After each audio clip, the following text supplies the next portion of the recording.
Hola a todos, espero que estén muy bien. En esta oportunidad mis compañeras y yo conversaremos con ustedes acerca de la vigencia y aportes del reciclaje neuronal de Dehaene en la enseñanza de la lengua escrita.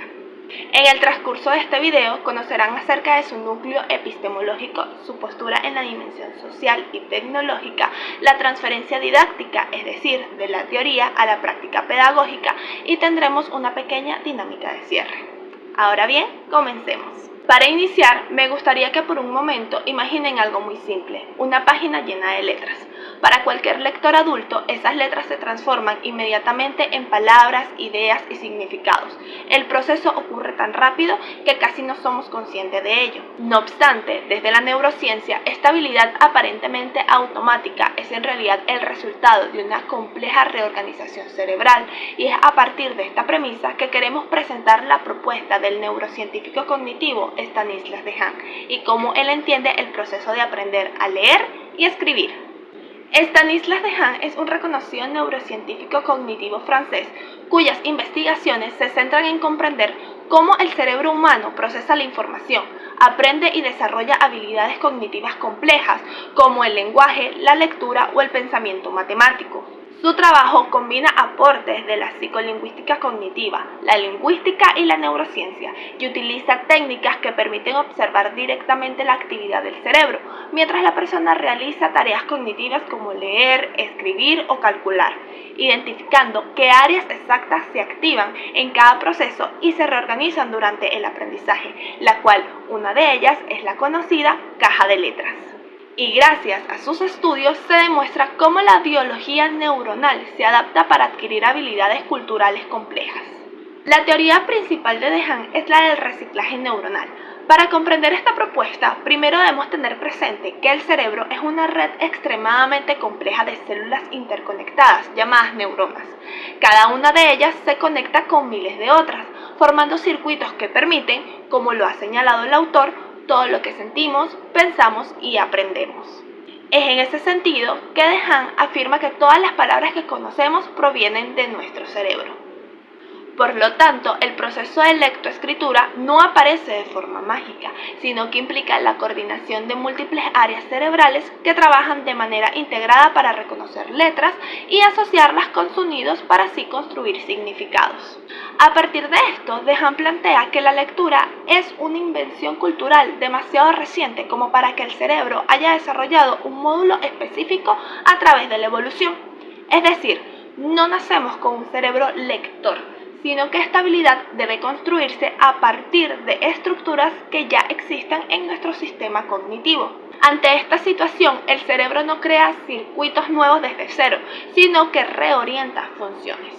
Esto significa que áreas que originalmente estaban destinadas a reconocer objetos, caras y formas del entorno comienzan a adaptarse para procesar letras y palabras. Así, la lectura se apoya en una reorganización de funciones preexistentes, donde los circuitos visuales cambian progresivamente su especialización.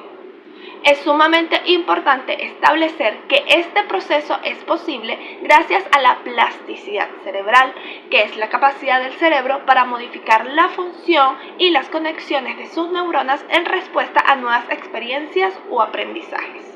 Gracias a esta flexibilidad, las redes neuronales pueden reorganizarse y fortalecerse, permitiendo que ciertas regiones del cerebro se especialicen en el reconocimiento del lenguaje escrito. Como resultado de esta reorganización, se desarrolla una región específica conocida como la caja de letras. Se trata de una porción de la corteza visual que reorienta sus preferencias hacia el reconocimiento de letras y sus combinaciones, permitiendo una identificación rápida y automática de las palabras. De esta manera, circuitos que antes servían para reconocer formas e imágenes se transforman en un sistema especializado para la lectura, mostrando cómo el cerebro se adapta a esta habilidad cultural. Ahora bien, para Dehaene, aprender a leer y escribir es un proceso cognitivamente exigente que transforma el cerebro. El primer paso es desarrollar la conciencia fonológica, es decir, comprender que el habla se compone de unidades discretas, palabras, sílabas y grafemas. Este conocimiento metalingüístico no es natural y debe enseñarse explícitamente. El segundo paso es la conexión visuoverbal o principio alfabético, que consiste en vincular los sonidos del habla con sus representaciones gráficas. Aquí la visión juega un papel fundamental. Una región del hemisferio izquierdo del cerebro, la ya mencionada caja de las letras, se especializa en reconocer de manera rápida y automática las letras y las palabras. Finalmente, Dehaene señala que la alfabetización mejora el procesamiento visual temprano y reorganiza la vía ventral occipitotemporal, de manera que las respuestas a los caracteres escritos se fortalecen. Este proceso requiere enseñanza explícita y sistemática. No basta la exposición a un ambiente letrado, sino que la práctica constante y la atención a la correspondencia grafema-fonema son esenciales. Ahora, una vez entendido el proceso, Dehaene plantea también 4 pilares del aprendizaje que explican cómo el cerebro aprovecha la plasticidad para consolidar nuevas habilidades. De número 1 tenemos la atención. El cerebro necesita focalizarse en la tarea y en los elementos relevantes para que los circuitos se activen de manera eficiente. De número 2 nos encontramos con el compromiso activo. Aprender requiere interactuar con el material, manipularlo y aplicarlo, lo que fortalece las conexiones neuronales. De número 3 tenemos la retroalimentación. Recibir información sobre errores y aciertos permite que el cerebro ajuste sus conexiones y mejore la precisión. Y finalmente, de número 4, nos encontramos con la consolidación. La práctica repetida y sostenida con el tiempo fortalece los circuitos especializados, automatizando las habilidades adquiridas. Dicho esto, los pilares muestran que aprender a leer y escribir no es un proceso pasivo, sino un trabajo activo del cerebro, guiado y reforzado por la experiencia y la práctica. Teniendo esto en cuenta, la lectura y escritura, ¿cómo se percibe por el autor? Primero, hay que recordar que la lectura es fundamentalmente un proceso de decodificación visual. El cerebro identifica las letras y las combina para construir significados. Por su parte, la escritura es un proceso de codificación motriz que implica planificar y coordinar los movimientos de la mano para producir correctamente cada letra. Aunque cada proceso utiliza arquitecturas cerebrales distintas, Dehaene sostiene que, durante la fase del aprendizaje, lectura y escritura son profundamente interdependientes. Es decir, aprender a escribir fortalece la lectura y viceversa, porque ambas habilidades se apoyan mutuamente en la construcción de los circuitos neuronales necesarios. Y aquí es donde su teoría toma más sentido, ya que escribir a mano no es solo dibujar letras, sino crear un andamiaje neuronal. Al trazar cada letra, el cerebro no solo utiliza la visión, sino también el tacto y el movimiento, generando una representación sensoriomotriz sólida. Dicho esto, aunque la lectura y escritura son procesos autónomos desde un punto de vista cognitivo, durante el aprendizaje se refuerzan mutuamente, fortaleciendo y automatizando las redes cerebrales implicadas en ambas habilidades. Ahora bien, con esto presente, los dejaré con mis compañeras, quienes les explicarán el resto de los puntos de esta exposición. Continuando con la exposición, ahora nos corresponde hablar sobre la dimensión social y tecnológica. Para Duan, el cerebro infantil es una supercomputadora que está estructurada de acuerdo a ciertos modelos mentales. ¿Qué ocurre? Para él es súper importante que haya un plan diseñado sumamente estructurado con una enseñanza explícita para que los niños puedan aprender. Entonces, con esto en mente, él también propone que hay una serie de repertorios en nuestro cerebro, sobre todo en el cerebro infantil, sobre el lenguaje, la música y las matemáticas. Muy bien. Otro aspecto que él considera es que al ser una supercomputadora, el error es fundamental, porque cada vez que se comete un error, en este caso un bebé comete un error o descubre algo, en su cerebro hay una modificación de estructuras porque aprende algo. Entonces, el sistema de aprendizaje de un niño es muy eficaz porque no requiere de grandes cantidades de información para precisamente poder ir modificándose. Precisamente esta es una de las grandes características que tiene un cerebro infantil, la plasticidad, la capacidad que tiene de crecer, de modificarse para seguir aprendiendo. Es por eso que la noción de máquina para él es tan importante y siempre lo cuenta de una manera muy jocosa, porque expresa que no es que vamos a ver a los niños como robots o como máquinas, sino que es tan o tiene tantas oportunidades su cerebro de poder evolucionar y de poder cambiar, que la mejor comparación es precisamente con una máquina. Es importante para él que entendamos que esa predicción es fundamental, porque cuando hay predicciones erradas, sobre todo para los niños, es un momento de aprendizaje fundamental, que siempre debe existir. Y también para el ser humano ya cuando está creciendo, pero sobre todo él hace mucho hincapié en los niños. Y precisamente tenemos una lámina llamada bebé versus inteligencia artificial. Sabemos que la inteligencia artificial llegó para quedarse y que nos ha dado grandes avances tanto en la ciencia como en la educación y en la tecnología en general. Sin embargo, es fundamental comprender que hay cosas que no va a poder lograr cumplir por más tecnología o más avance que haya. Entonces, para una comparación entre un bebé y la inteligencia artificial es la eficiencia. Mientras que un bebé necesita 1 o 2 errores o 1 o 2 veces que se le repita una palabra para entenderla, en la inteligencia artificial necesita de grandes cantidades de información para poder ir modificándose. Entonces la eficiencia dentro de un cerebro infantil es mucho mayor.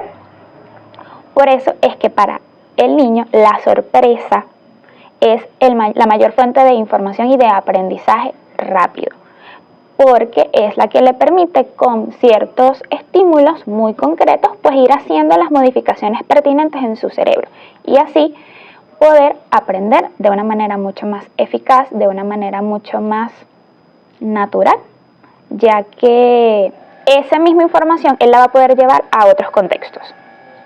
Es así que nos habla de una superioridad biológica.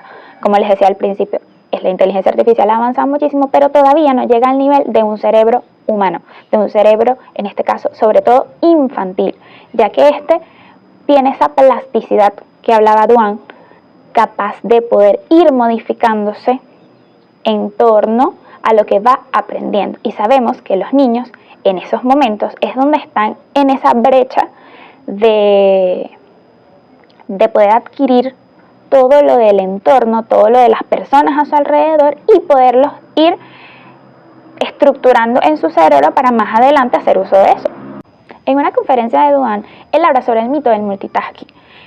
Solemos creer que, en especial las mujeres, y él lo desmiente, podemos realizar varias actividades a la vez, y esto es totalmente falso. En nuestro cerebro ocurren ciertos procesos que no permiten que nosotros podamos realizar 2 o más actividades al mismo tiempo. Primero, eso no es real, ¿sí? Ya que lo que pasa en nuestro cerebro es lo siguiente: las 2 tareas o las 3 tareas que estamos realizando, estos procesos se ralentizan, es decir, se vuelven mucho más lentos y nuestro cerebro no es consciente de esta ralentización. Por tanto, nosotros tenemos la falsa sensación de que yo estoy haciendo 2 cosas a la vez. Entonces no es cierto. Si, por ejemplo, él colocaba un escenario, nosotros estamos manejando y en el mismo momento nosotros recibimos una llamada y la contestamos y ocurre un accidente, ¿sí? ¿Qué pasó? Nuestra atención no puede estar dirigida a 2 puntos diferentes. El proceso de manejar o la acción de manejar se volvió más lenta, mis sentidos se volvieron más lentos, igual que al momento de llamar o del momento de aceptar la llamada. Por tanto, ocurrió este accidente. No somos capaces, nuestro cerebro no es capaz de procesar 2 acciones al mismo tiempo. Las va a procesar de una manera más lenta en la que nosotros no somos conscientes y evidentemente la productividad va a bajar. Creo que es fundamental conocer tanto los aspectos positivos como los aspectos negativos de la tecnología. Es verdad que tenemos varios avances en cuanto a esto y tenemos varias ventajas que hay que aprovechar. Más adelante les conversaré sobre esto. Sin embargo, creo que es fundamental que conozcamos también los riesgos, porque sabiendo esto podemos trabajar para poder combatirlos. Entonces, específicamente en la teoría de Duan, los 4 pilares se ven mermados gracias a la tecnología. Entonces tenemos que conocer cuáles son esas batallas que tenemos que ir superando para poder crear recursos o poder crear dinámicas asociadas a poder recuperar esos pilares. Entonces, en primer lugar tenemos la atención. La atención está siendo mermada por las redes sociales con el uso constante del scrolling, es decir, de yo estar pasando constantemente, hacer este movimiento en las redes sociales. precisamente porque están diseñadas para eso. También el proceso de lectura se ve mermado porque realizamos o utilizamos una técnica llamada el scanning, que es escanear la información como más puntual y más importante en las redes sociales. Entonces no requerimos mucha atención para saber medianamente lo que quiere decir una noticia, lo que quiere decir en una información que está colgada en las redes sociales. Número 2, el compromiso activo. Precisamente estos mismos procesos de la atención afectan el compromiso activo porque me da gratificación instantánea, es decir, me da ese shot de dopamina que tiene o que quiere mi cerebro, y yo no me encargo de hacer otras cosas o de indagar un poco más, precisamente por la pasividad. Ya no tenemos un compromiso activo por investigar y por buscar, sino que todo lo buscamos o todo está en las redes sociales. El siguiente riesgo es en la retroalimentación. Todos necesitamos que nos refuercen lo que hemos aprendido, y en este caso con la inteligencia artificial y el uso indiscriminado de esta, pues no tenemos este proceso. ¿Por qué? Porque la retroalimentación también requiere que nosotros reconozcamos los errores, reconozcamos las fallas que hemos tenido a lo mejor en comprender un contenido, en hacer un ejercicio, y al no darnos el tiempo, el espacio para poder reconocer y poder entender en dónde me equivoqué, en qué proceso o en qué paso fallé, y darnos las respuestas de forma automática, pues evidentemente este proceso de retroalimentación, aunque en muchas ocasiones es positivo, realmente está mermando esa capacidad crítica de yo entender en qué me equivoqué, por qué me equivoqué y cómo puedo solucionarlo, porque estamos buscando constantemente la validación o la salida en la inteligencia artificial. Finalmente, la consolidación. La consolidación precisamente va de la mano con la retroalimentación, pero también va con las rutinas de sueño. Y sabemos que el uso constante e irregular de las redes sociales ha afectado en las rutinas de sueño tanto de los niños, de los adolescentes, como de los adultos. Entonces, este proceso de no poder consolidar en la noche mientras yo estoy descansando, mi cuerpo está descansando, pero mi cerebro sigue trabajando para poder procesar y poder almacenar toda la información que yo aprendí en el día, pues no se está dando, porque las rutinas de sueño están siendo afectadas. Así que creo que es importante tener esto presente para poder crear estrategias, como dije al principio, que nos permitan trabajar esos riesgos.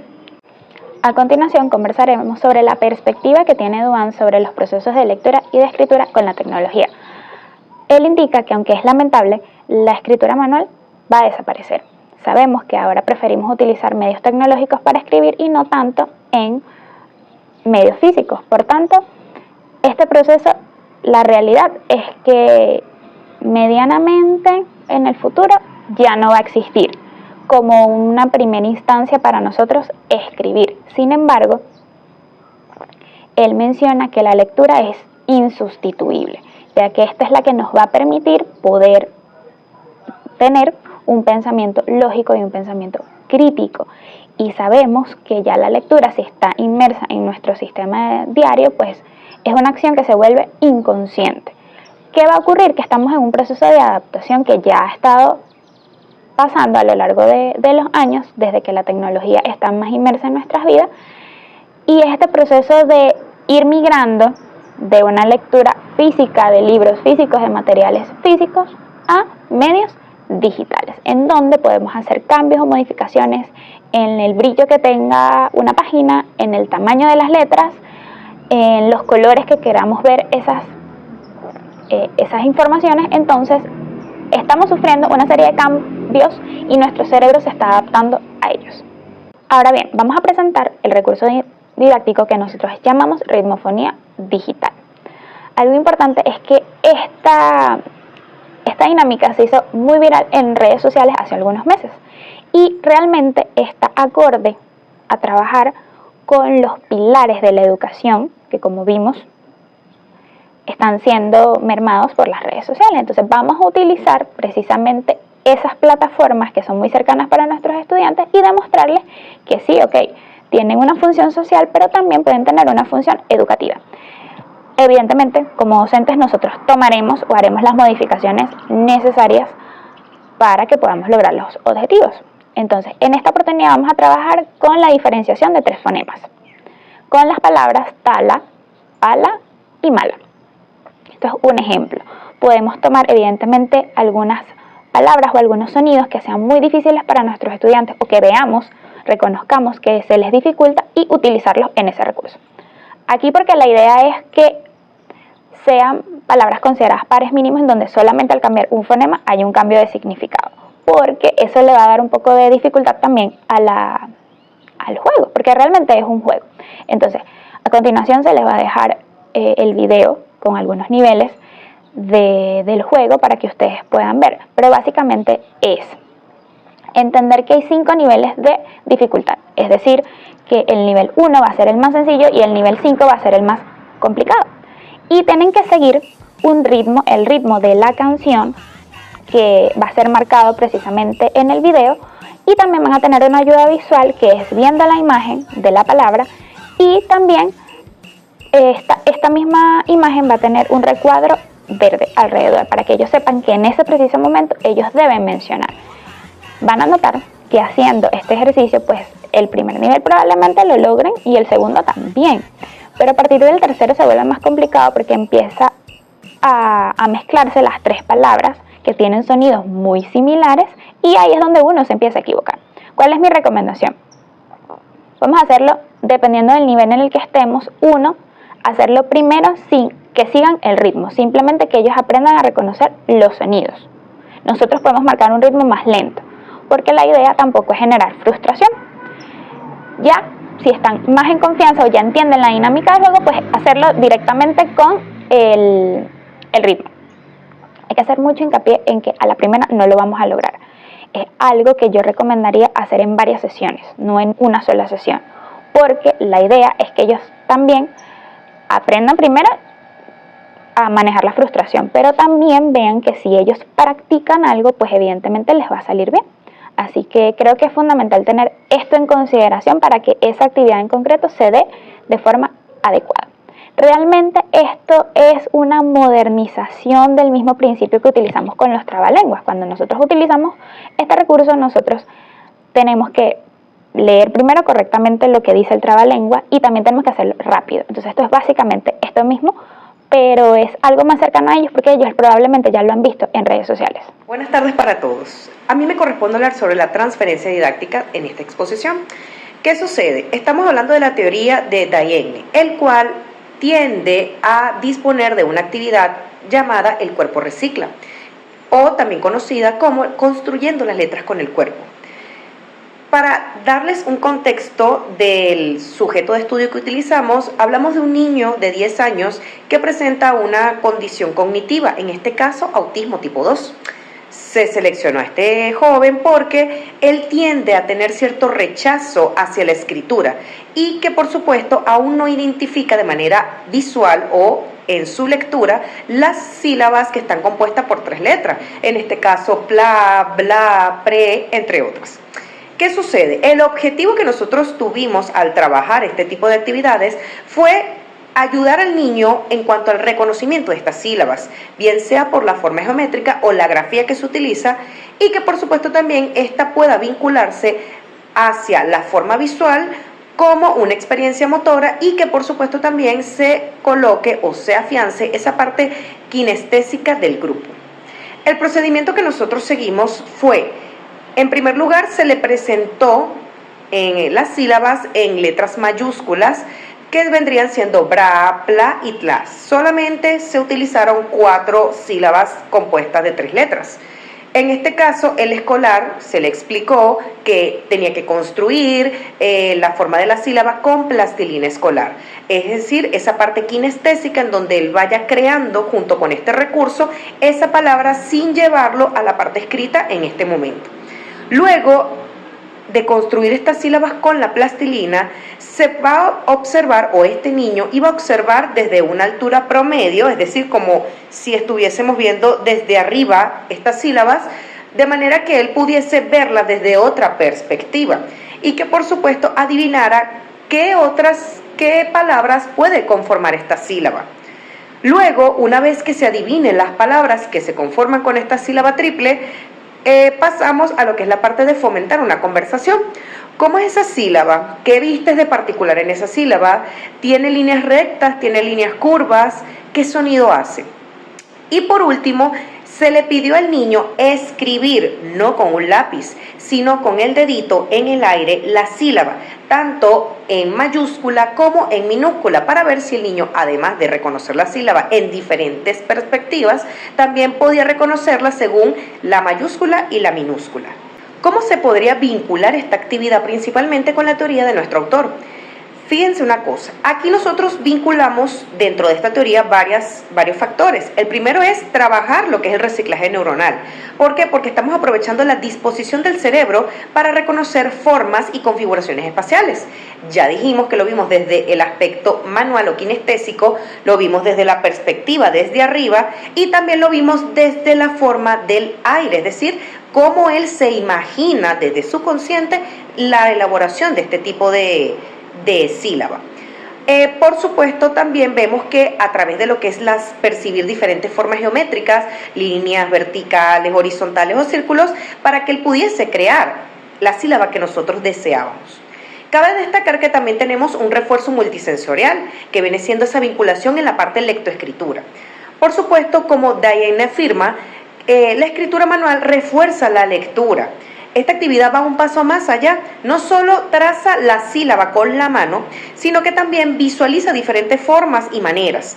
La experiencia motora fina, que es crear y moldear con plastilina, y por supuesto también genera una huella sensomotriz, es decir, aquella que se plasma en su cabeza y que por supuesto puede verla desde diferentes ángulos sin tener que utilizar la grafía o por lo menos la escritura de lápiz y papel en primer plano. Y que por supuesto también podemos anclar ese tipo de sílabas en su cerebro de manera que el niño pueda percibir, no solamente reconocer la configuración de estas sílabas, sino verlas en diferentes aspectos, cosa que también ayuda mucho a los niños en el momento de que de repente ocurre que el niño de repente ve en un libro una forma diferente o una fuente diferente esta sílaba y cuando la ve escrita de otra manera empieza ese tipo de confusión. Esto también puede ayudar mucho a lo que es ese reconocimiento. También vemos una conciencia fonológica. ¿Por qué? Porque se le está pidiendo al niño, se le está diciendo al niño lo que es, cómo se pronuncia la sílaba, cuál es el sonido, cómo es ese sonido cuando unimos dos consonantes y una vocal, y que por supuesto vemos que la forma visual y táctil puede construir ese fonema del sonido en base a un principio alfabético. Por último, podemos ayudarlo a la atención y el compromiso activo. Recordemos que al principio había mencionado que el niño tenía cierto rechazo con este tipo de actividades lectoescritura y que por supuesto a través del juego construimos un componente de adivinanza que mantiene esa atención y ese compromiso en el niño de realizar la actividad hasta llevarlo a la parte final, considerando esto como los pilares fundamentales del aprendizaje eficaz según Diane. En cuanto a los resultados de nuestra actividad, voy a hablar de un antes, durante y después. Antes de la actividad, por supuesto, se evidenció que el escolar mantenía una actitud positiva y activa para realizar este tipo de actividades, sobre todo cuando se le mostró los recursos que iba a utilizar, en este caso la plastilina y por supuesto las tarjetas. Durante la actividad, nosotros pudimos ver que el escolar comenzó sin generar ningún tipo de oposición, es decir, lo realizó de una manera bastante fluida, porque usualmente él tiende a presentar cierta indisposición al momento de realizar algunas actividades escolares. Sin embargo, en esta pude ver una gran participación del niño. Cabe destacar que solamente se le indicó una vez la actividad, no se le dijo 2 veces la instrucción.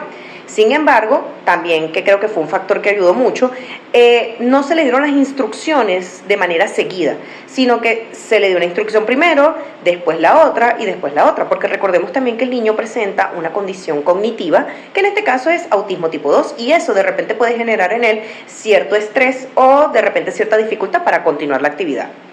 Cabe destacar que él se mantuvo bastante concentrado durante la elaboración con plastilina de estas sílabas, cosa que también se pudo notar que él supo administrar la cantidad de plastilina que iba a utilizar en cada letra, y eso también es algo bastante placentero porque en general para la situación cognitiva que tiene el niño quizás eso le puede costar un poco al momento de ubicar o tratar de utilizar el material en provecho a. Por supuesto, aunque solamente yo pretendía utilizar 2 tarjetas, el niño insistió en utilizar las 4 tarjetas que le presenté, cosa que de verdad me pareció bastante satisfactorio, porque generalmente él, cuando cumple una actividad, él ya da por culminada o ya no la quiere continuar, etcétera. Pero en esta vez hubo interés y por supuesto disposición en terminar la actividad de forma completa. Después de la actividad se logró evidenciar que el escolar tuvo más facilidad de buscar palabras con las sílabas bra, en este caso dijo la palabra bravo, tra, que en este caso dijo letra, pero sí me di cuenta que por lo menos las sílabas pla y tla le costó un poco más. Por lo menos le costó, pero yo por lo menos le iba dando ciertas pistas. Pero mira, piensa que con qué comes tú, que cómo se llama esto, o sea, dándole pistas. Le costó más, él la adivinó en ese caso. Otra situación que pude evidenciar fue que el escolar posee un proceso lector medio bajo, porque a pesar de que él no reconozca ciertas sílabas triple, él logra tener una lectura bastante regular, por decirlo, y digo regular por el tema de la edad o el ciclo donde está, porque estamos hablando de un niño que sí, evidentemente, tiene una situación cognitiva de autismo, pero que está ya en un grado 4 y que por supuesto ya tiene 10 años, cosa que ya a esa edad los niños no tienen una lectura como tal del todo lineal o del todo fluida, pero sí por lo menos un poquito más avanzada. También pude ver que el escolar todavía tiene cierta dificultad para identificar palabras compuestas de 3 letras y por supuesto memorizarlas, porque obviamente estoy concentrado en realizar la actividad, pero en la parte manual, y sin embargo a veces me tienen que repetir varias veces la palabra o la letra para yo poder identificarla y saber cuál es el sonido, porque el niño ve 3 letras, pero en esas 3 letras todavía le cuesta esa configuración del sonido entre las 2 consonantes y la vocal. Y por supuesto luego de la actividad se vio al niño bastante entusiasmado, que por supuesto quería saber y haciéndole saber a la docente que deseaba por supuesto continuarla y que en otras oportunidades utilizáramos otro tipo de vocal, otro tipo de letras, y que por supuesto también a él le gustaría continuar este tipo de actividades para que él pudiese reforzar más su aspecto lector y escritor. Para concluir, podemos decir que con esta actividad pudimos demostrar el refuerzo multisensorial, que permitió trabajar esa parte de la motricidad fina, que viene siendo ese reciclaje neuronal, al mismo tiempo de escribir o crear las sílabas compuestas que se le pedían, incentivándolo a continuar la actividad hasta el final, es decir, hasta esa parte en donde el niño pudiese completar de manera satisfactoria el proceso. También se observó que a través de las adivinanzas y el escolar pudo comprender, o por lo menos pudo trabajar estas sílabas triples, y también darle a entender que esas sílabas o esas palabras donde aparecen esas sílabas triples suelen ser muy comunes en su habla cotidiana. Por supuesto, palabras como bravo, letra, plato, incluso hasta me mencionó la palabra tralalero, que viene siendo un modismo actual de un juego, creo. Y por supuesto, con este tipo de sílabas compuestas, el niño no tuvo ningún tipo de lejanía, sino que se sintió interesado en participar. Para finalizar, les vamos a pedir a ustedes que realicen una pequeña actividad dinámica, la cual consiste en crear una frase que resuma la teoría de Daigne. Anótenla en su cuaderno para que no se te olvide. Y por supuesto, también tenemos nuestra pregunta recto, la cual dice: ¿consideras los 4 pilares del aprendizaje al momento de realizar tus clases? Muchísimas gracias a todos y bueno, que tengan un feliz día.